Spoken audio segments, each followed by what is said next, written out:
gagawin yung talakay na yun.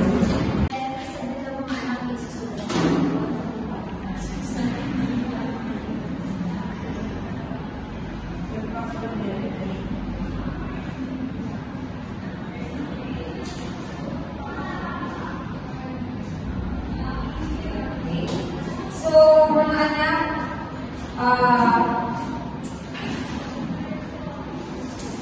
good morning, good afternoon sa inyo lahat. So, ang lesson natin is patungkol sa geography at physical. At ngayon, pakikuha kami ng libro. Tayo ay buksan natin yung libro sa pagina 64.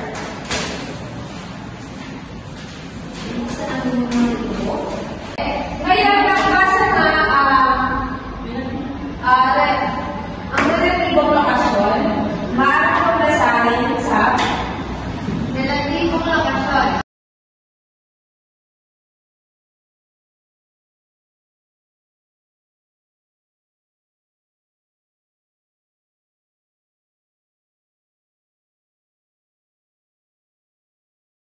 Okay, may natutunan ba kayo ng aral na ito?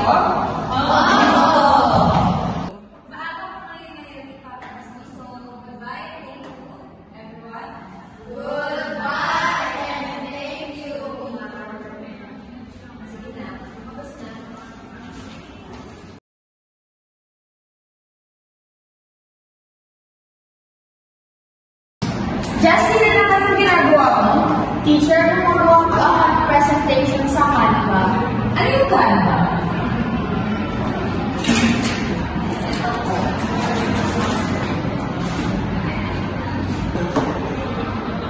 Ano yung Canva? Makakatulong po siya para sa presentation ko. Ganyan pala. Kaya pala mag-base ang pag-lesson ng communication. Opo. Pero lahat daw maka-access. Opo, pwede naman po. O sige anak, pwede ka na umuwi. Papatulong ko sa akin. Okay, salamat. Po.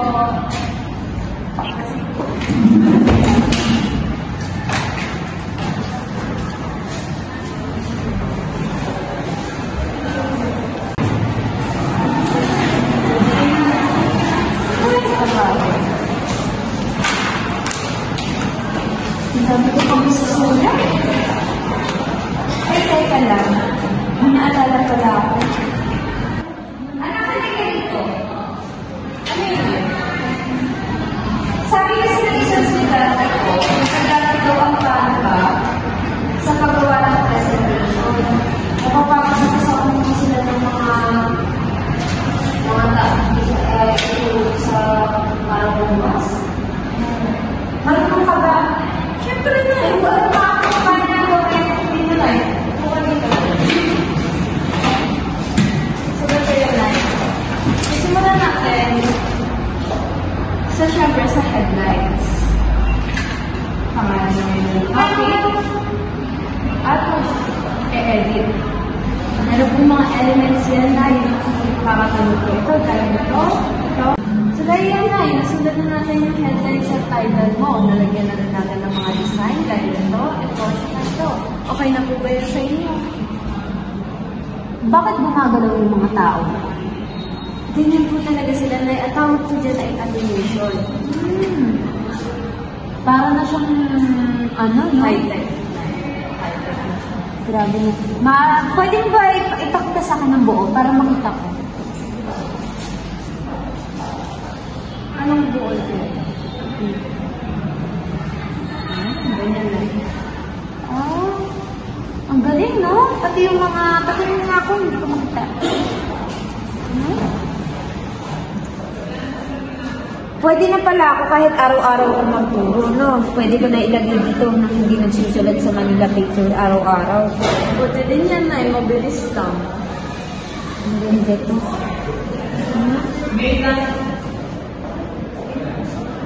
Ano natin? Oh. Sige, turuan mo ako nito ha, para ako na lang kahit hindi na kita katulong, kahit ako na lang mag-isa. Ang galing no, nainput mo lahat ng mga ituturo ko ngayon.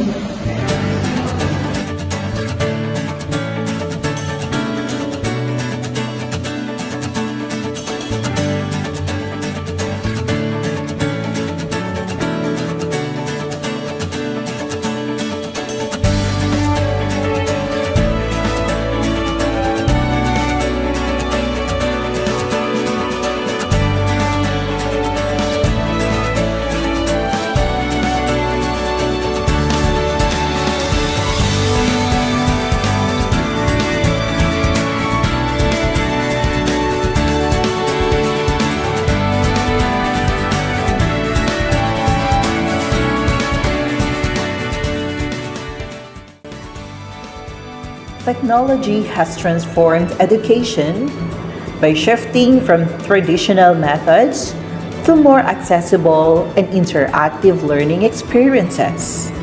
Laptops and tablets allow students to access vast resources instantly.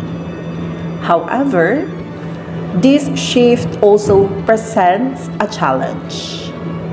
Not everyone is comfortable with the new devices and leading to a gap in learning experiences. Support and training are essential for both teachers and students to adapt effectively. By fostering an inclusive environment that encourages learning and adaptation, we can ensure that all students thrive in this digital age. In summary, the integration of technology in education offers exciting opportunities for growth while presenting challenges that require our attention.